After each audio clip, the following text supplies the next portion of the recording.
Mic here. We got 10 seconds. 5 seconds. And there we are. I'm going to set this down. Why don't you come over a little bit? Let's all get into frame here. We're a big happy family here at ServPro. Morning, Diane. Morning, Jackie. Good to see you guys. And Jennifer and Devin, first commenters. Good morning to you as well. Morning. Thank you guys for joining us. If you've never been here before, this is something that we call Breakfast with Disaster. Unfortunately, there is no breakfast. We are both starving. We were both looking at the Blackthorn restaurant in South Buffalo, and now we're both very hungry. We will not be eating on stream. What we will be doing instead is telling you about all the terrible things that can happen so that you know how to avoid them. And why do we do that? How do we know about that? Because we work for ServPro. ServPro of the South Towns, ServPro of West Seneca Lancaster. We are always here to help. And it has been a crazy week here at ServPro, especially with these windstorms over the weekend, helping people to deal with water damage, wind damage, storm damage, broken glass, all sorts of fun things. So it's been pretty nuts. My name is Dan Bauer. This is Tyler Jordan. If you want to say hi, Tyler. Hey, how's it going, everybody? Now, if you were an astute and frequent watcher of the show, we got some new comments here. Good morning, Lisa, Nikki, Nicole, Jennifer, Brianna. Oh, Jennifer, I say, hi, Jennifer. Good morning, first timer here. I love it. Love to see it. We're very happy to have you. You may notice if you watched last week, we had promised we were going to be in Taylor's Tool Bench all month, for something called DIY Sember. Now, DIY Sember is basically we're just going over things that you can do at your house to prepare yourself for emergencies, to protect yourself against emergencies. And Taylor was going to be our mad scientist, in-house mad scientist, I should say, showing how to build all these things. Like I said, we have been pretty busy here. Taylor's out helping people out on the beach and on the lake. So we had to readjust for today. We were hoping to be back there next week. I believe he is building an enclosure to flood. I didn't make that up. So I'm excited to take you there. But today, DIY Sember continues. We're going to talk about something that we deal with pretty much every single day. And frankly, something that people need to know about that's going to help them. And that is mitigating water damage before help arrives. And I know this probably sounds like a snoozer of a topic. But what we see with most of the water jobs that we deal with, people kind of just don't know what to do when, say, a pipe bursts or, the toilet supply line on their toilet cuts out or their refrigerator line cuts out. They don't know really how to deal with that in the moment. Most of the water damage that we see does not have to be as bad as it is. It's just the way it is. And the tips we're going to give you today, this is the checklist that we keep in our front office to tell people when they call in. These are the sorts of things that take something like your refrigerator line giving out and prevent, keep it, it's definitely annoying when that happens. These are the tips that stop it from becoming a 5-figure insurance claim potentially. So we're going to share for you a little DIY stuff that folks can do before help arrives. And if you're an insurance agent, insurance professional watching the show, very good tips for you to be able to share with your insureds. And you can always send them this video, send them our way. We're happy to explain them as well. Number one here, what you want to do is shut off the water source as fast as you can. And hopefully you know where your home's water shutoffs are. If you don't, today would be a good time to familiarize yourself with them if you're not really sure where to find them. You can check often, like your home inspection will have them marked. Your home will have a main water shutoff, and then different elements of your home will have separate water shutoffs. Like your toilet supply shutoff will probably be right behind the toilet. You may have shutoffs under your sinks, etc. Why is this important? Because these internal sources of water put out way more water than you probably think they would. For example, I mentioned the toilet supply line. This is a 4,000-gallon tanker of water. You would not want this to explode inside your house. No, I wouldn't. No, it's gigantic. A toilet supply line can put out about 2 to 3 gallons a minute of water. So if that pipe breaks, let's say, 3 gallons of milk, it's pretty easy to wrap your head around that. Now imagine that running for 24 hours, which happens more often than you think, especially for people who say on vacation or aren't home. That can add up to 3,000 to 4,000 gallons a day. To put that into perspective, see this 12-foot pool full of a very photoshopped family from Lowe's. That's about 3,000 to 4,000 gallons of water. Imagine that letting go in your living room. That's not good. So the best thing that you can do, especially as soon as something happens, as soon as something breaks, turn off that water. Stop the source. Best thing you can do to mitigate water damage is to prevent it entirely. And even something as small as like your refrigerator line, like you said, if it's unabated, if it keeps flowing, it can cause really catastrophic damage. The faster you can shut it off, the better. Step number 2 is, say you shut off your water. Now you've got some puddles, some pools, whatever. You want to remove as much excess water as you can. And there are multiple different ways to do this. Most of the time we see people blotting it up with towels. They may be setting towels, say, along the base of their walls so the water doesn't wake up their drywall. They might just get a mop and start pushing it around, pushing into the sump pump, trying to soak up what they can. You might feel a little silly doing this because maybe there's so much water in your house it's really hard to wrap your head around it. But trust me, it will make a difference. It is exponentially easier, I'm talking in the order of the thousands, to extract water, to remove it, than to let it soak into your walls, soak into your floor, and then try to dry it out after the fact. It is just so much better. And we do see a lot of people... I've got some new comments here. I got to say hi to everybody. Kathy, Kristen, hello. Tara, hello. Maria, hello. Noelle, Andrea.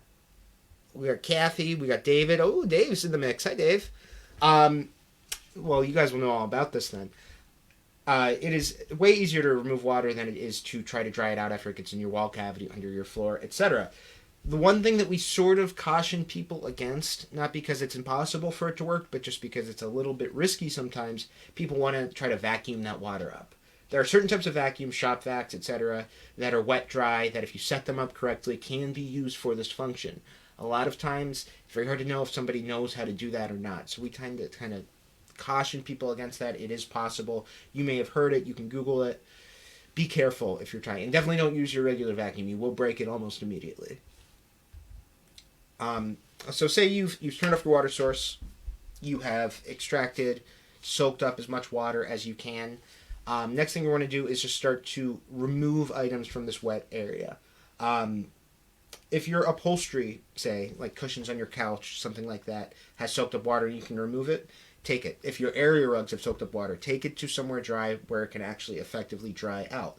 These are things that can definitely, if say it's a clean water source, it's just gotten wet, things that can be pretty easily salvaged as long as you set them up correctly.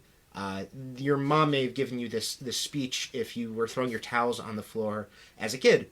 You cannot really effectively dry something if it's in a mound on the floor. It needs to get airflow. So take those cushions, let's say, prop them up, make sure they're getting airflow on every single possible side.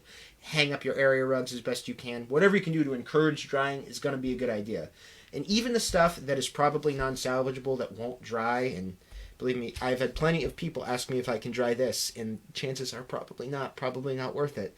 But even things like this, you still want to take the time to pick them up and move them. You want to clear out that wet space, be it wet carpeting, wet flooring, whatever, so that it can start to dry as well. So even stuff like this, these wet cardboard boxes, get it out of there. See if there's anything inside that you can salvage. I would definitely recommend storing whatever you have in your basement, especially in plastic totes so that you don't deal with this problem. But the overall concept is the same. Get the wet contents out, whatever you can move, get it out of that room to promote drying and make it easier for you to deal with whatever's going on underneath.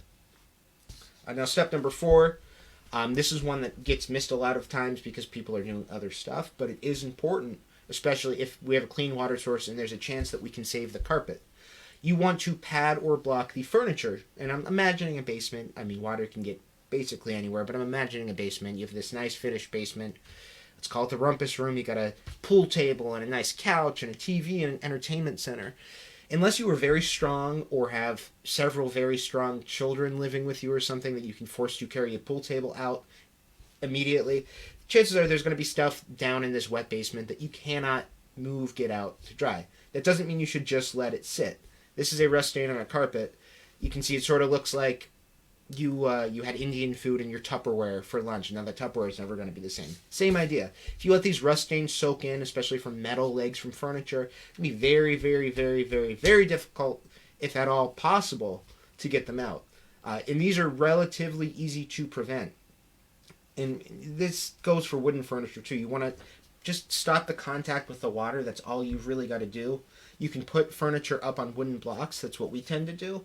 In a pinch, what can be really effective actually is a sheet of aluminum foil. Slide it under the leg of that furniture. That will prevent this sort of rust staining and just make your life a heck of a lot easier, especially, like I said, if we can come in, dry that carpet out and save it, which can happen sometimes with clean water. You don't want to have this rust stain to remind you of the time that your refrigerator decided to bust and leak water all over your basement. You just avoid it. It's very easy to avoid if you just remember to do it. And step number 5, and I have to say this right. Call a professional. Call these goofy-looking professionals. And I'm not saying that just because I want to be the one to help you or Tyler wants to be the one to help you, though I'm sure that he does. In fact, shoot a comment if we've come to visit you. I've been sort of introducing Tyler around. We've been meeting a lot of insurance agents. So if you're on here and you just met Tyler, say hello. You want to call a professional. You want to say it? I heard a breath. Yeah. Say hello to me, guys. I'm here. I'll be around to see you. I guess I've been monopolizing the camera. I'm sorry. No worries.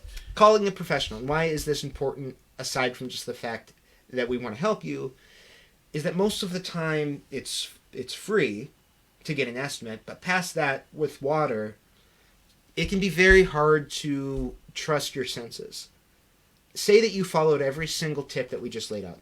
You shut that water source off early. You mopped a bunch of that water up. You blotted it up. You got a lot of it out of there. You patted your furniture. You got all your wet contents out of there. That room is starting to dry up.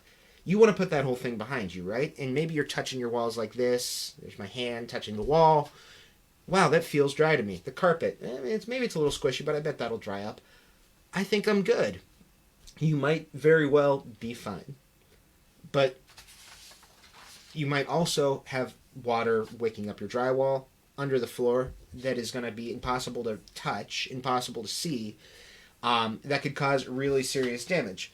Water is pretty tricky. In drywall, it can wick up about 1 inch per hour over the first 24-hour period. So say that water sits for a day. That's 2 feet up your drywall that's now soaked.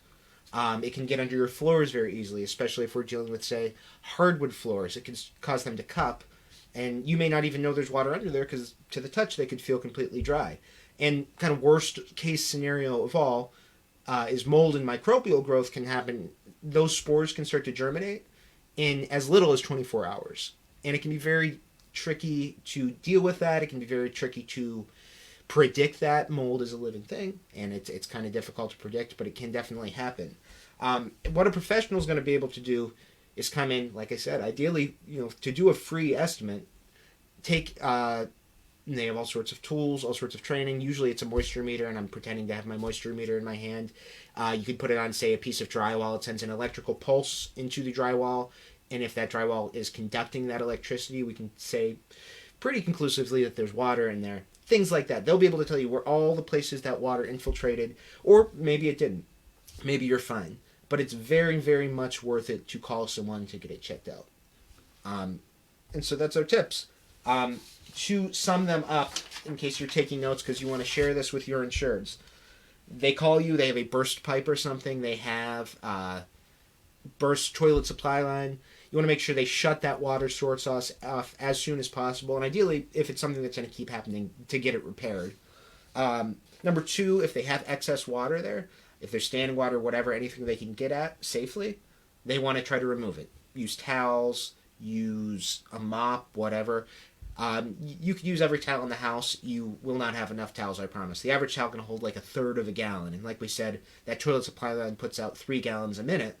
That's a lot of water. But it's still good to remove as much of it as possible. You want them to remove their wet contents, upholstery, rugs, etc. Get that stuff out of there into a place that it can possibly dry, or that at least is not impeding the drying of the room. Number 4, if they have stuff they can't move out, especially furniture, and especially furniture with metal legs that's sitting on carpet, try to get it up on a wooden block. If you can't do that, get a piece of aluminum foil between it and the carpet. Anything that's going to stop that staining from happening. And number 5, they can feel free to call us. We'll come out and take some readings and tell them if they've got a more serious problem. So that's your DIY Sember for today. Next week we will hopefully be back at Taylor's Tool Bench to do some mad science. I think it's time now for our prize drawing. Let's see who wins. So if this is your first time here watching the prize drawing, Kaylee's learning so much. Thank you, Daz. Thank Dave. Oh, what Dave would you say? Opinion on a 3,000 square foot room air purifier with HEPA activated carbon filter.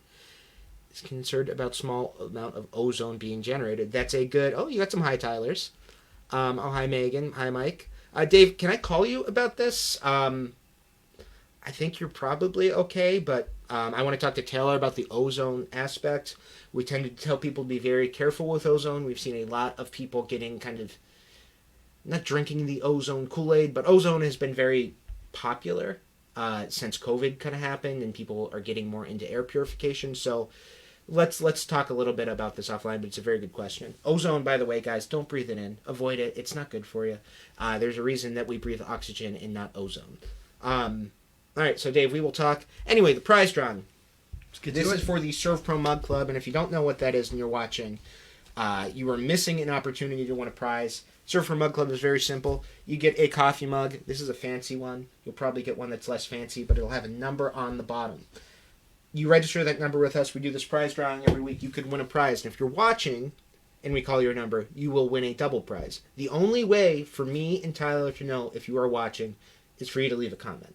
So if you are watching and you have not commented, say something, say anything, say huzzah.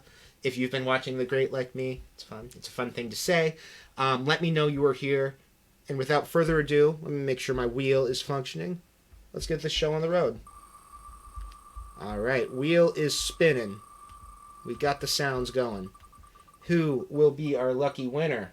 Oh, a new number. 332. What do we got? Well, this is not good, Tyler. Uh-oh. This is Desiree Link. Tyler, who's Desiree Link to you? Uh-oh, who won? Des, did he win? Oh, my girlfriend won. This is not rigged. I swear to goodness, this is not rigged. Hi, Lynn. Good to see you, Lynn Shevlin. This is not rigged, but Des won. Guess we'll have to be back to Mary Alice's office sooner than expected. So Des over at Mary Alice Uball State Farm won. I am shocked. That was not an inside job, but congratulations, Des. Thank you. We will come out to you soon and give you your prize. You are a very lucky person. All right. So double prize too. Oh, a double prize, yeah. There you are. Tara, we'll get you next week. Brianna, well, we are here every week doing the prize drawing, doing Breakfast with Disaster. We would love to see you next week. We are here every Tuesday at 10 a.m. having a blast, doing some mad science. Come hang out with us. Come hang out with us, and if you're not a member of the Mug Club, let me know. Let Tyler know. We'll make sure you get you signed up, and we're on the road today, so we may even come to visit you and sign you up ourselves. So, without further ado, I'll let you guys get back to your days. Dave, I will talk to you, and have a wonderful day. Thanks for joining us.